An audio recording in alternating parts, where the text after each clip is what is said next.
Hello friends, कक्षा 10 chapter number 17 केंद्रीय प्रवृत्ति की माप एक्सरसाइज फर्स्ट यानी कि 17.1। सबसे पहले है समांतर माध्य। समांतर माध्य होता क्या है? समांतर माध्य का सूत्र होता है आंकड़ों का योग बटे आंकड़ों की संख्या। ये सूत्र कब काम में आता है? ये सूत्र जब काम में आता है जब आंकड़े कोई निश्चित दिए हुए हों, नियमित दिए हुए हों। तो निश्चित आंकड़ों का योग और उनकी संख्या से डिवाइड कर लेते हैं। और समांतर माध्य को औसत के रूप में भी जाना जाता है। औसत भी यही होता है, आंकड़ों का योग बटे आंकड़ों की संख्या। यदि मान लो आंकड़े हैं x1 x2 x3 xn आंकड़े हैं, टोटल आंकड़ों की संख्या n, तो समांतर माध्य का सूत्र होगा x bar is equal to x1 plus x2 plus x3 plus x4 और कहाँ तक अप टू xn, और आंकड़ों की संख्या हो गई n। तो x1 से लेकर के n तक के आंकड़ों को जो जोड़ते हैं तो उसको हम सिग्मा से व्यक्त करते हैं। सिग्मा i1 से n। इस i का मतलब है कि ये जो आंकड़े हैं इनकी नंबर ऑफ मतलब इस ये आंकड़ा कौन से नंबर का है, तो i बराबर 1 से लेकर के n तक, 1 2 3 4 कहाँ तक n तक, और आंकड़ों का की संख्या हो गई n। अब हम 17.1 के प्रश्न करते हैं। सबसे पहले प्रश्नावली 17.1 का पहला प्रश्न, यदि एक कक्षा के गणित विषय के 10 छात्रों के प्राप्तांक ये दिए हुए हों तो समांतर माध्य ज्ञात कीजिए। अब जो कि 10 छात्र हैं, 10 छात्रों के आंकड़े दिए हुए हैं तो सिंपल सा सूत्र लगाएंगे, समांतर माध्य बराबर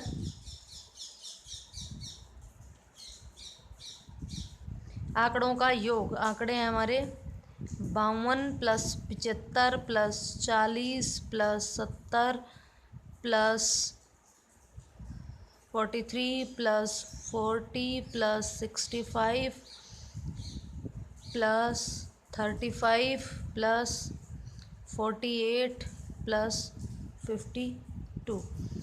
अब टोटल कितने हैं, छात्र कितने थे? 10, तो बटे में 10। आंकड़ों को जोड़ लेंगे। 2 और 5 7, 7 और 3 10, 10 और 5 15 और 5 20, 20 और 10 30, 30 का जीरो हासिल 3, 3 और 5 8, 8 और 4 12, 12 और 3 15, 15 और 6 21, 21 और 6 25, 25 और 4 25 और 4 29, 29 और 7 36, 36 और 4 40, 40 और 7 47, 47 और 5 52 बटे 10 बराबर आ गया 52। तो ये हो गया इसका माध्य एक कक्षा के गणित विषय के अंकों का, प्राप्तांकों का समांतर माध्य। अब प्रश्न नंबर 1 से लेकर के 6 तक के प्रश्न बिल्कुल ऐसे ही हैं, एज इट इज हैं। प्रश्न नंबर 7 देखते हैं। एक कक्षा के वर्ग ए के 25 छात्रों का औसत भार 51 किलोग्राम है, जबकि बी के 35 छात्रों का औसत भार 54 किलोग्राम है। इस कक्षा के कुल 60 छात्रों का औसत भार की गणना कीजिए। सबसे पहले वर्ग ए की बात कर लेते हैं हम। वर्ग ए 25 छात्रों का औसत है, तो औसत का सूत्र होता है औसत बराबर आंकड़ों का योग बटे आंकड़ों की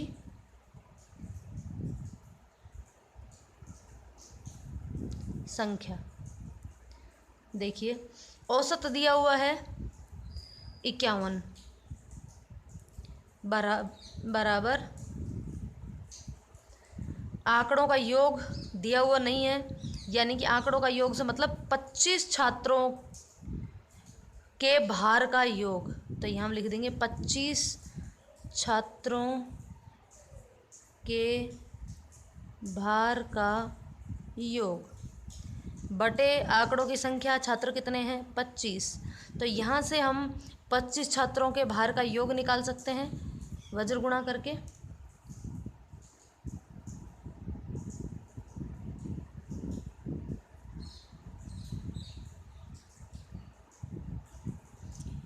इक्यावन गुणा 25, 25 एकम 25 हासिल 2, 25 पंजे 125 और 2 127 किलोग्राम 25 छात्रों का भार है।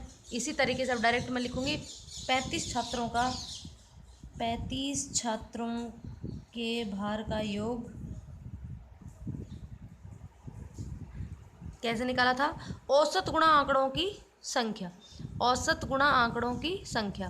तो इसका औसत दे रखा है 54 गुणा आंकड़ों की संख्या दे रखी है 35 गुणा कर लेंगे। इसको मल्टीप्लाई करने के बाद जो आंसर आएगा वो होगा 1890 किलोग्राम। अब 25 और 35 मिलाकर के कितना हो गए 60। तो 60 छात्रों के भार का योग कितना हुआ, इन दोनों को जोड़ देंगे। 5 9 और 7 16, 9 और 7 16, हासिल 1 10 और 1 11 2 और 1 3, इतने किलोग्राम। अब हमें निकालना है 60 छात्रों के का औसत भार। 60 छात्रों का औसत भार, आंकड़ों का योग 3165 बटे आंकड़ों की संख्या 60। जीरो हटा करके पहले लगा लेंगे दशमलव, आसानी से कट जाएगा। दे देंगे 6 का भाग, 6 पंजू 30, बच गया 1, 6 दूनी 12, 16 में से 12 घटाए 4, पॉइंट 4 के आगे 5 उतार लिया 45, 6 7 42, बच गया 3, 6 पंजू 30। तो ये हो गया किलोग्राम। यानी कि पूरी कक्षा जो है, कक्षा के 60 छात्रों का औसत भार आ गया 52.75 किलोग्राम। नेक्स्ट प्रश्न, 5 संख्याओं का औसत 18 है। यदि एक संख्या हटा दी जाए तो औसत 16 हो जाता है। हटाई गई संख्या ज्ञात कीजिए। तो देखिए, प्रश्न नंबर 7 में जैसे किया था उसमें डायरेक्ट कर रही हूँ। क्यों? क्योंकि वीडियो बहुत लंबी हो जाएगी, इसलिए मैं थोड़ा शॉर्ट रूप में करना चाहूँगी। 5 संख्याओं का औसत दे रखा है 18, औसत है 18, तो 5 संख्याओं का योग, 5 संख्याओं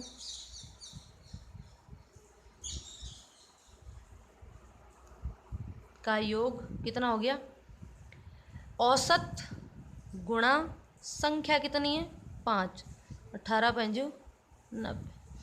यदि एक संख्या हटा दी जाए तो कितनी संख्याएं बचेंगी 4, तो 4 संख्याओं का औसत दे रखा है 16, तो यहाँ हम लिखेंगे 4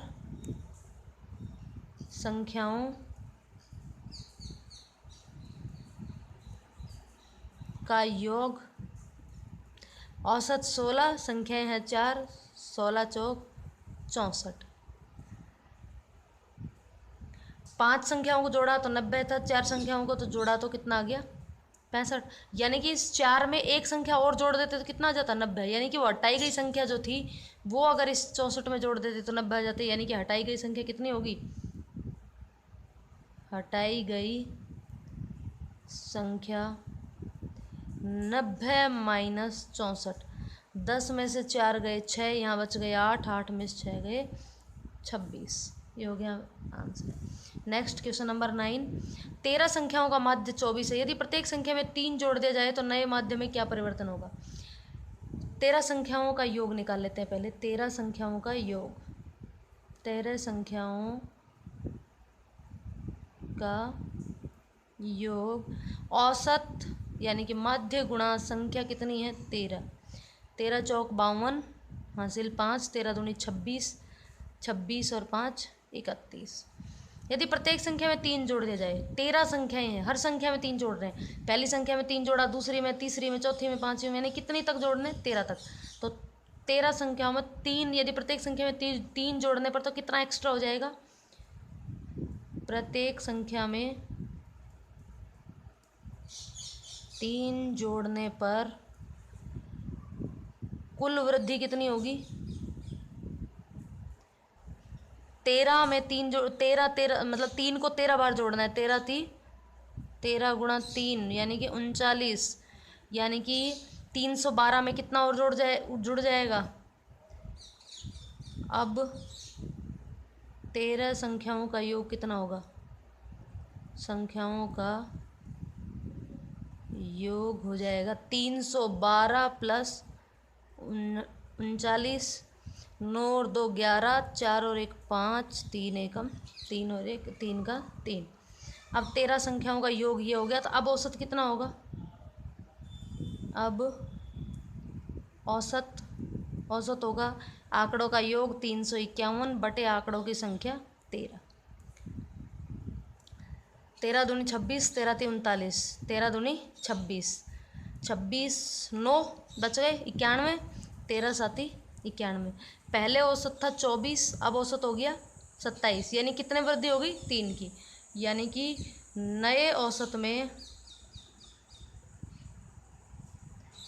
3 की वृद्धि हो जाएगी। यही पूछा था कि नए माध्य में क्या परिवर्तन होगा, तो नए माध्य में 3 की वृद्धि हो जाएगी। नेक्स्ट 10वां प्रश्न है, एक विद्यालय के 5 कर्मचारियों को औसत वेतन दे रखा है 3000। एक कर्मचारी के सेवानिवृत्त होने पर शेष कर्मचारियों को औसत वेतन हो गया 3200 रुपये। तो सेवानिवृत्त कर्मचारी का वेतन कितना था? 5 कर्मचारियों का औसत वेतन दे रखा 3000, यानी कि 5 कर्मचारियों का कुल वेतन निकाल लेते हैं पहले। 5 कर्मचारियों का कुल वेतन मध्य गुणा संख्या कितना हो गया 15000। एक सेवानिवृत्त हो गया तो कितने बचे? 4 बचे। तो 4 कर्मचारी का कुल वेतन कितना हुआ? औसत अब है 3200 और कर्मचारी हैं 4, तो कितना हो गया 4 दूनी 8 और 4 तिया 12, 12800 रुपये। तो अब जो बच गया 5वां कर्मचारी, उसका वेतन 15000 में से 12800 घटा देंगे, तो सेवानिवृत्त कर्मचारी का वेतन आ जाएगा